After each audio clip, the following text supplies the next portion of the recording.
je pense que la première chose qu'on peut dire des deux candidats, même si leur parcours final est un petit peu différent, c'est que ce sont des hommes de l'establishment. Tous les deux ont fait totalement leur carrière au sein de la République islamique. Ce sont tous les deux des partisans de l'ayatollah Khomeini depuis le départ. Ce sont deux personnes qui ont également été des personnalités qui ont eu des responsabilités au sein de la justice et au sein de la sécurité. C'est surtout vrai pour Rouhani, qui a eu plusieurs postes au sein de services de sécurité diverses dans le régime.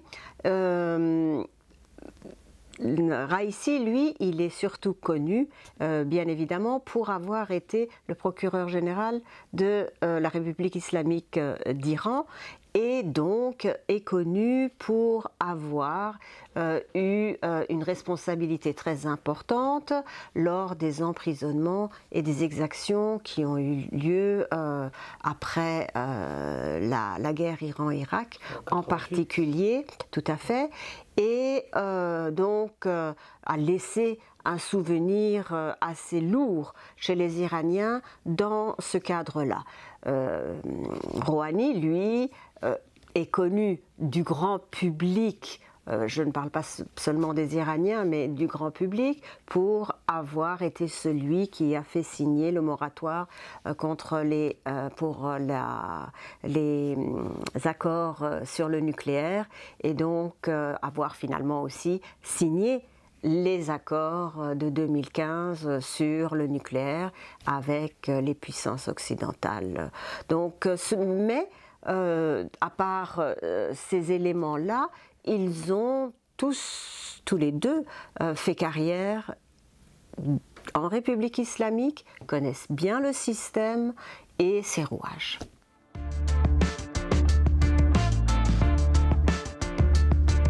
Alors, les enjeux étaient finalement très importants.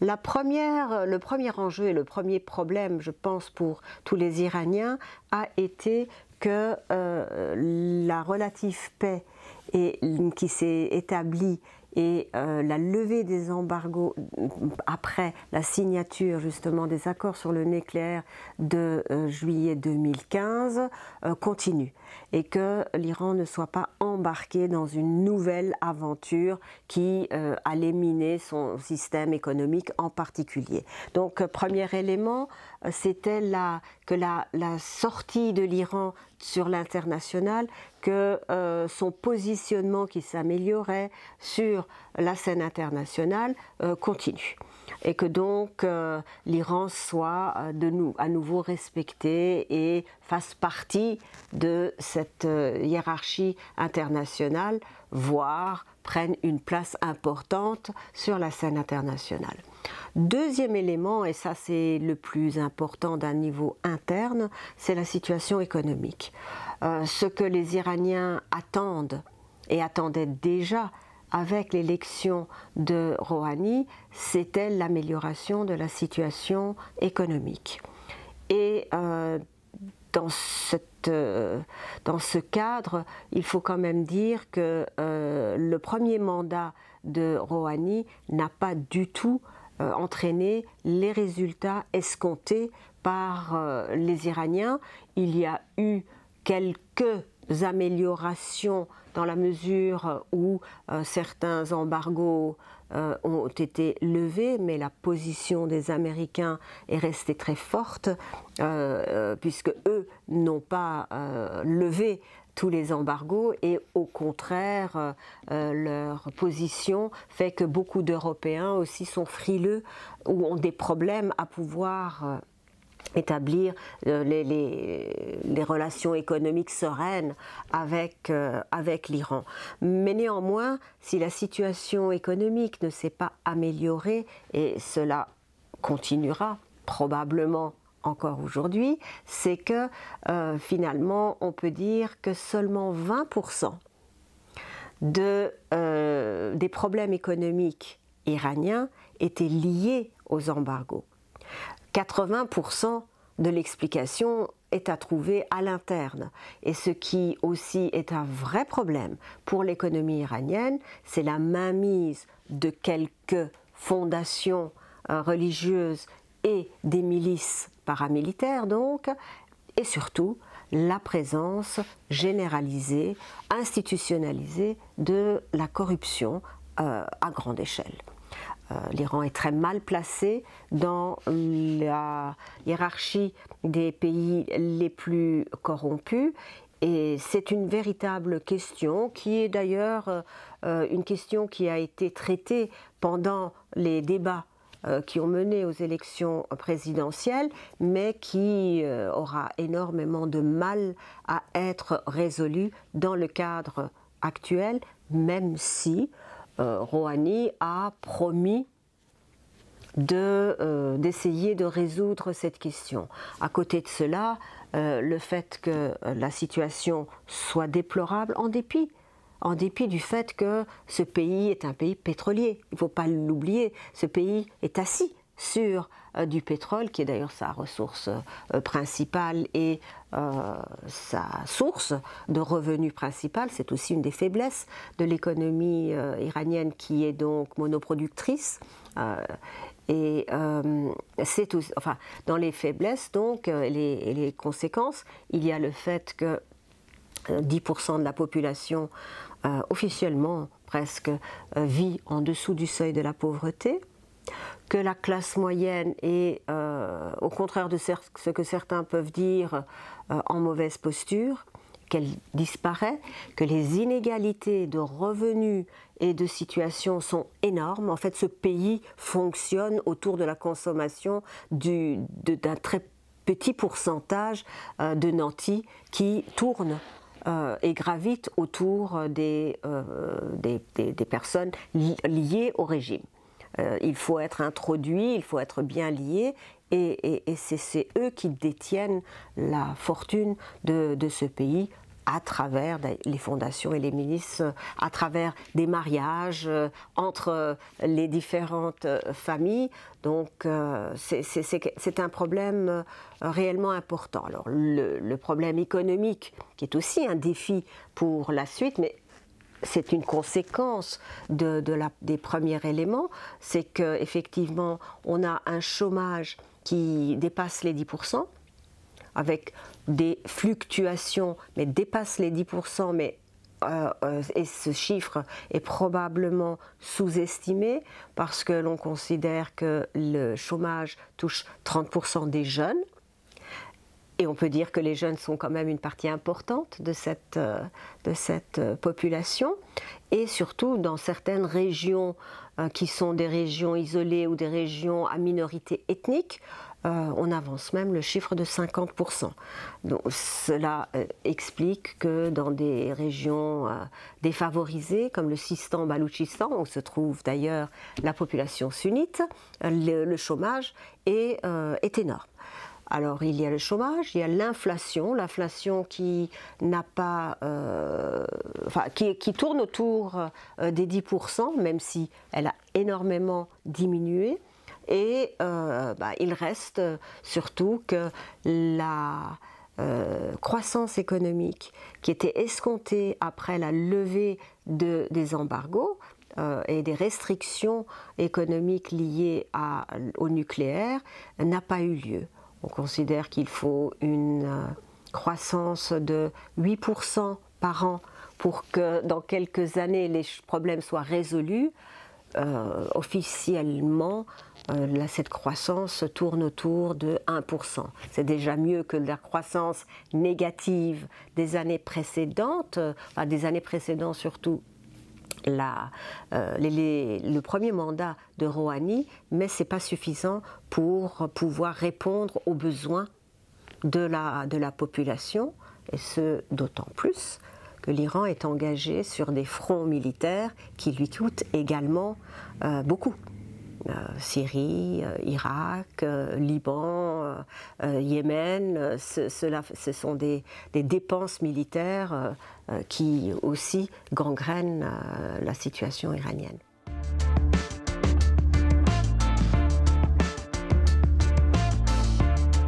Alors, Alors, il devra lutter contre, certainement, la corruption. Premier défi. Deuxième défi, trouver le moyen de créer des emplois. Cela veut dire qu'il doit pas non seulement, il doit compter sur ce qui n'arrive pas très rapidement, les investissements étrangers et les rapports avec l'étranger, mais qu'à l'intérieur, il faut qu'il y ait des décisions qui soient prises. Donc chômage, inflation, lutte contre les inégalités. C'est quand même une situation grave pour beaucoup beaucoup d'Iraniens. Et puis, lié à un défi économique, il y a un autre défi qui est en lien avec l'économie aussi, c'est essayer de résoudre la situation plus que catastrophique que l'on trouve en écologie et la situation environnementale. Mer desséchée, rivières desséchées, pollution extrême à Téhéran, mais dans les autres villes, tout cela a aussi un effet d'entraînement sur la situation économique, en particulier sur l'agriculture, et donc c'est aussi un grand défi, d'un point de vue économique en tout cas. Nous n'avons pas parlé des défis politiques, qui sont le fait que l'Iran, encore une fois, se trouve en très mauvaise posture en termes de droits de l'homme. Le premier mandat de Rouhani n'a absolument pas modifié la situation. Au contraire, le nombre d'exécutions et d'emprisonnements a été multiplié. D'un point de vue politique, bien évidemment, il y aurait aussi l'équilibre des pouvoirs et plus de liberté, ce qui aussi dans le cadre de la constitution et du modèle iranien actuel est difficile.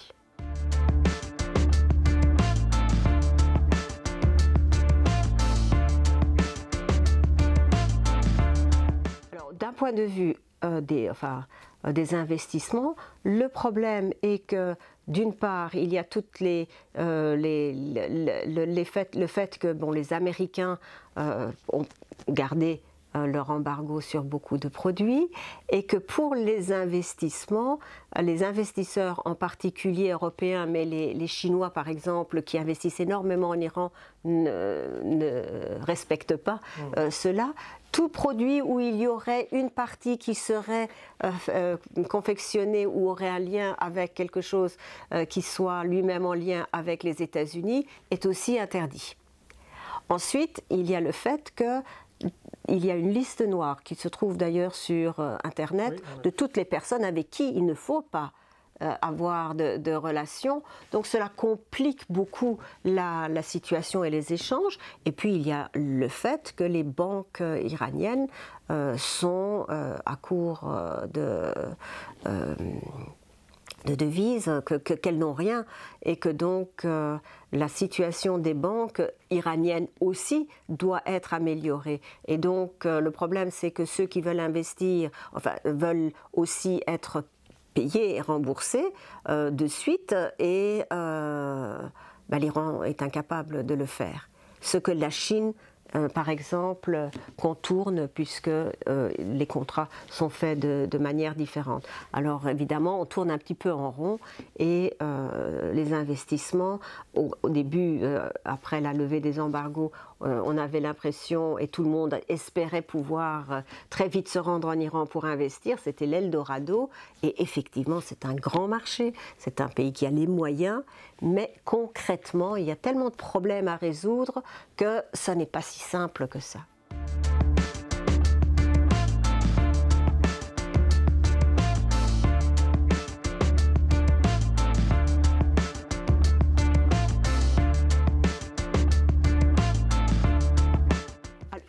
apparemment, il est allé déjà encore plus loin que le fait de ne pas citer, puisque récemment, il y a eu un discours où il a évoqué la destitution du premier président de la République iranienne, qui était Bani Sadr, et certains ont lu à travers les lignes en se disant que peut-être que c'était un avertissement à Rouhani. Donc effectivement, les relations ne sont pas très bonnes, alors que Rouhani est quelqu'un qui a toujours été dans la lignée de Khamenei. La position n'est pas très bonne.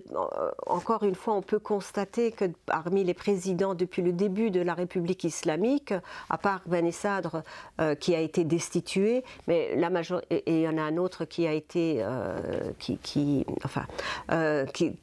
est mort différemment, mais la majorité des présidents ont rempli 2 mandats. Et c'est le cas aussi de Rouhani, mais à la fin de leur mandat, ils ont tous été en conflit avec le guide, que ce soit Khomeini ou que ce soit aujourd'hui Khamenei. Rouhani, en bon terme avec Khamenei au départ, commence à vouloir faire autre chose et donc est mal vu par Khamenei. Et ça a été le cas de Ahmadinejad, qui était si proche de Khamenei et qui aussi a changé de position. Et donc on peut dire que le président actuel, donc Rouhani, n'était pas certainement le favori dans la course pour la présidentielle, la dernière, et c'était plutôt celui qu'on appelle dans les sphères occidentales le conservateur par rapport au modéré qu'est Rouhani. Je pense qu'il faut vraiment être prudent sur les termes parce que ça ne correspond en rien à la réalité en Iran. On emploie ça de manière, disons, pour faciliter la compréhension, mais on peut être modéré en termes économiques et conservateur en termes moraux. On peut être conservateur d'un point de vue économique et beaucoup plus libéral d'un point de vue moral. C'est plus compliqué que cela en Iran, mais quoi qu'il en soit, c'était probablement Raïssi qui était le candidat favori de Khamenei. Alors on peut se demander ce qui s'est passé et comment est-ce que Rouhani est sorti des urnes. La version optimiste dirait le vote des Iraniens a été respecté. Dans le cadre iranien, on peut quand même aussi se dire que Raïssi aurait dû sortir, c'est ce que beaucoup attendaient, pas parce qu'il le voulait, mais parce qu'il se disait que les manipulations iraient là, mais que je pense qu'il y a eu prise de conscience qu'un deuxième 2009, un deuxième mouvement vert n'était pas nécessairement ce qui était le mieux pour l'Iran actuellement, et que si Raïssi sortait des urnes, ça aurait créé des troubles que, à l'heure actuelle, c'est impossible de gérer en Iran. Donc le véritable pouvoir, il n'en a pas beaucoup. Il n'en a pas beaucoup, et on le voit bien à travers les différents épisodes internationaux, à savoir que de toute façon, la forme du pouvoir en Iran est constituée de manière à ce que, au-dessus de tous, il y a le guide. C'est lui qui, en dernière instance, prend toutes les décisions. C'est lui qui est le chef des armées, du judiciaire. C'est lui qui, à chaque élément que vous allez prendre, c'est lui qui est en dernier lieu le responsable. Et le pouvoir du président ne vaut que pour ce qu'il peut en faire. Et ce n'est pas beaucoup. C'est un président qui est élu par suffrage universel, mais n'importe qui ne peut pas se présenter comme candidat ou bien être pris pour les élections. À savoir que le Conseil des gardiens de la Constitution rejette ou accepte les candidatures, et il y en a eu plus de 1000 pour ces dernières élections, et finalement il n'y en a eu que quelques-uns, et puis à la fin 2 personnes, puisque les autres, les 4 ou 5 qui restaient, se sont désistés en faveur de l'un ou de l'autre. Donc on a un écrémage des candidats dans selon une grille qui est la grille de la République islamique. Et puis après cela, dans les candidats qui sont tolérés, on va en avoir un qui va être élu et que le peuple éventuellement choisit parce qu'il pense que c'est le moins mauvais parmi les candidats. Mais toutes ces décisions peuvent être contrées par l'une ou l'autre institution islamique. Et quand je dis institution islamique, il s'agit des institutions qui ne sont pas élues et qui ont été mises en place par Khomeini par rapport aux institutions élues, dont la présidence qui fait toute la complexité du modèle iranien. Les institutions élues ont moins de pouvoir que les institutions non élues.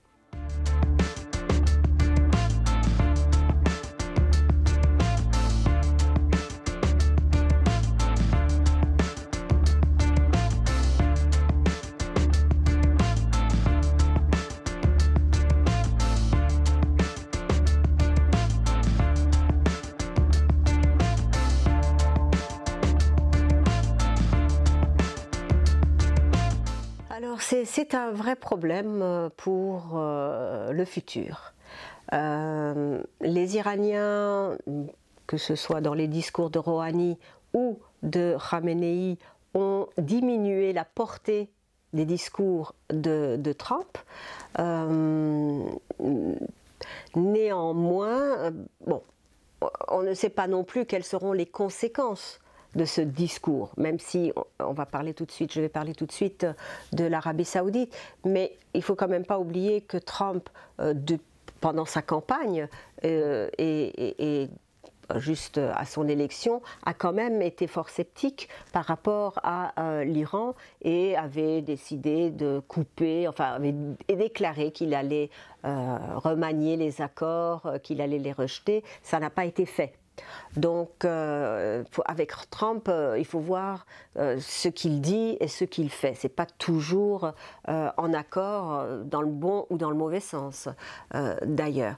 Maintenant, effectivement, il a fait un discours qui d'ailleurs ressemble fort à ce qu'a été le discours de Bush à l'époque de Khatami, parce qu'au moment où Khatami, quand il était président, a amorcé une ouverture vers l'extérieur, c'est ce que fait Rouhani aussi, il essaye d'amorcer une ouverture. Bush est entré avec son discours, est arrivé avec son discours classant l'Iran dans l'axe du mal. Et ça a beaucoup affaibli Khatami à l'intérieur, puisque ça a donné ça a alimenté le discours de tous ces ennemis et des conservateurs, disons, en Iran, qui disaient, mais vous voyez, les Occidentaux, vous voyez, on a beau vouloir s'ouvrir vers l'extérieur, ils n'en veulent pas, et ça a été un point d'affaiblissement pour Khatami. Pour Rouhani, c'est aussi, je pense, une position parallèle, à savoir que ces efforts qu'il fait pour ouvrir le pays vers l'extérieur, avec ce discours qui qualifie l'Iran de porteur du terrorisme au même titre que Daesh, que l'État islamique, donc, est un discours qui affaiblira Rouhani. Il n'y a pas beaucoup de possibilités dans ce sens-là. En tout cas, lui donnera du fil à retordre s'il veut avoir les mains libres avec l'extérieur. Donc dans ce sens-là, effectivement, c'est problématique. C'est problématique.